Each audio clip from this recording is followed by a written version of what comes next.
Halo sobatku, selamat datang di channel Sobat Movie. Tempatnya review film paling asik dan menarik buat sobatku semua.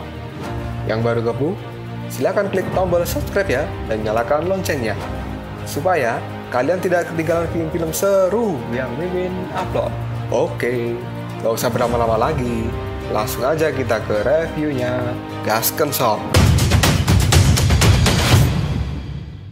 Hey, oke, sobatku terkeren, terkece, terbaik, tersemuanya. Kita masih bersama Sobat Movie, channel alur cerita terasik sepanjang masa. Oke, halo sobatku. Kali ini Bang Sob mau bahas alur cerita film Wudong Qiankun atau Martial Universe Season 3. Buat yang udah ngikutin cerita ini dari Season 1 pasti tahu lah kalau ceritanya seru banget. Dan buat yang belum ngikutin ceritanya, sobatku boleh lihat di playlist channel ini ya, biar gak bingung saat ngikutin cerita Season 3 ini. Oke lah, gak usah cacicot banyak bacot, kita langsung masuk aja ke pembahasan.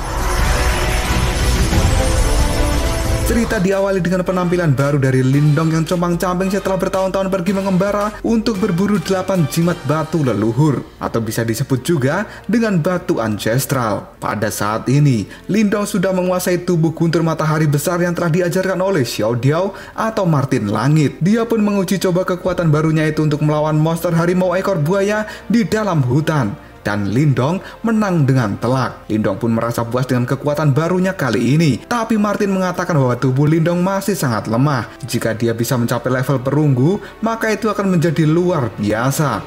Dan bahkan monster di dalam hutan tidak akan bisa melukai dirinya.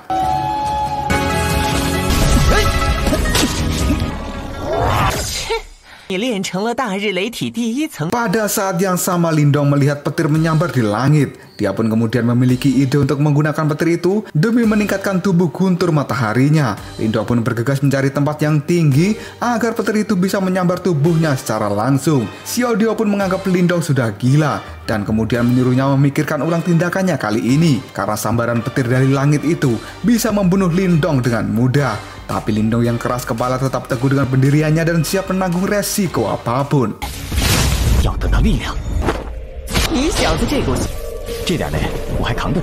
Tidak lama kemudian, petir besar pun benar-benar menyambar tubuh Lindong. Xiao Diao yang khawatir pun menyuruh Lindong untuk segera mengaktifkan tubuh guntur matahari dan menyerap kekuatan petir itu. Tapi tidak disangka, ketika Lindong menyerap petir, sambaran petir dari langit malah semakin besar. Hal ini membuat Lindong menjadi tumbang. Tapi dia tidak mau menyerah dan menggunakan jimat roh untuk menyerap semua petir itu.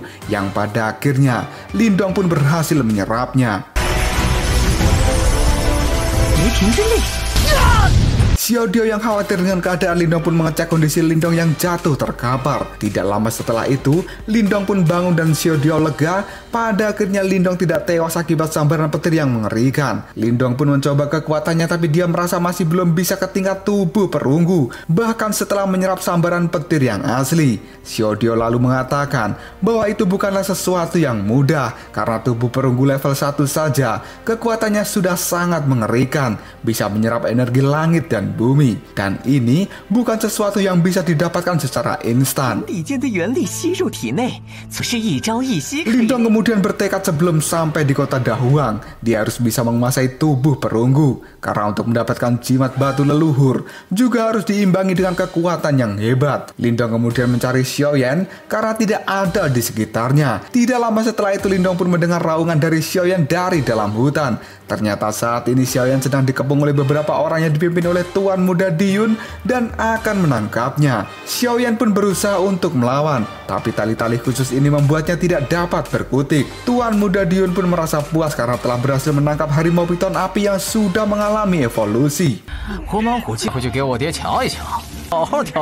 Tiba-tiba saja, beberapa pisau terbang pun meluncur dan memutuskan tali yang mengikat tubuh Xiaoyan. Ternyata hal ini dilakukan oleh Lindong. Tuan Muda Diyun pun menjadi marah pada Lindong. Dan Lindong pun mengatakan bahwa harimau piton api ini adalah miliknya. Dan pada saat yang sama, Tuan Muda Diyun meminta Lindong untuk menjual harimau itu dan dia akan membeli dengan harga yang tinggi. Tapi Lindong tidak mau menjualnya dan kemudian mengajak Xiaoyan untuk pergi. Diyun yang tidak terima dengan sikap Lindong ini pun menyuruh para pengawalnya untuk merebut Xiaoyan. Tapi dengan mudah, Lindong mengalahkan para pengawal itu. Diyun pun mulai maju sendirian. Dengan satu ayonan tombak dari Lindong, Diyun tidak berdaya di hadapan hadapan Lindong saat ini. Lindong pun kemudian mengancam mereka semua. Jika mereka masih nekat, maka Lindong tidak akan segan-segan membunuh mereka semua di tempat ini. Dan sebagai permintaan maaf, Lindong pun mengambil tombak milik Diyun.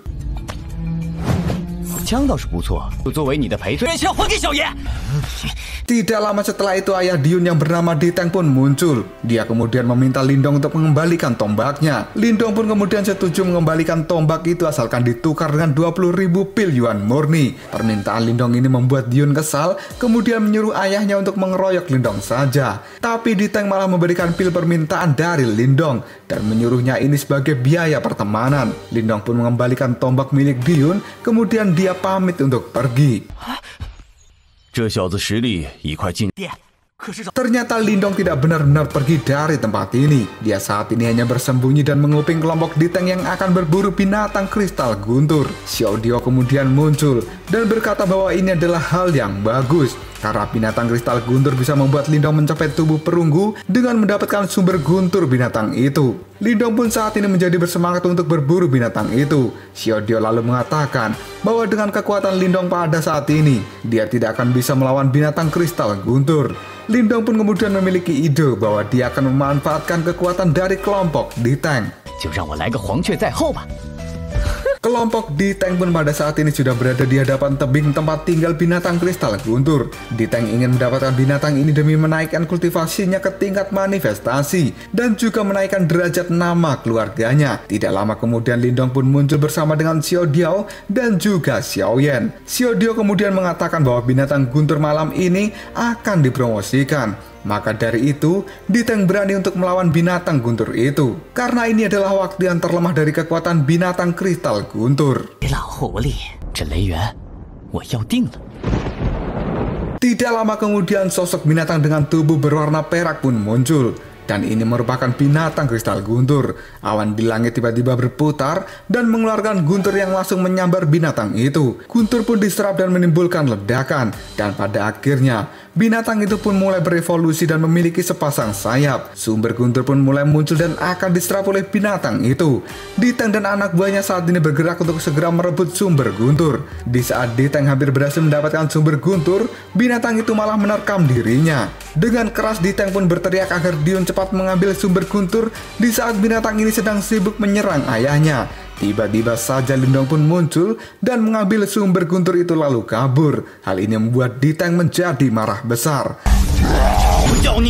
Lalu apakah yang akan terjadi selanjutnya? Apakah Lindong berhasil menyelamatkan diri dari kelompok Diteng, kemudian menyerap kekuatan sumber guntur demi menaikkan tubuh gunturnya ke level perunggu? Jika kalian penasaran, tunggu aja jawabannya di next video. Kopral Sob. Tetap stay di channel Sobat Movie dan jangan lupa klik subscribe, like, dan share ke teman-temanmu agar channel ini dapat berkembang dan menghibur kalian semua. See you next tomorrow. Bye-bye.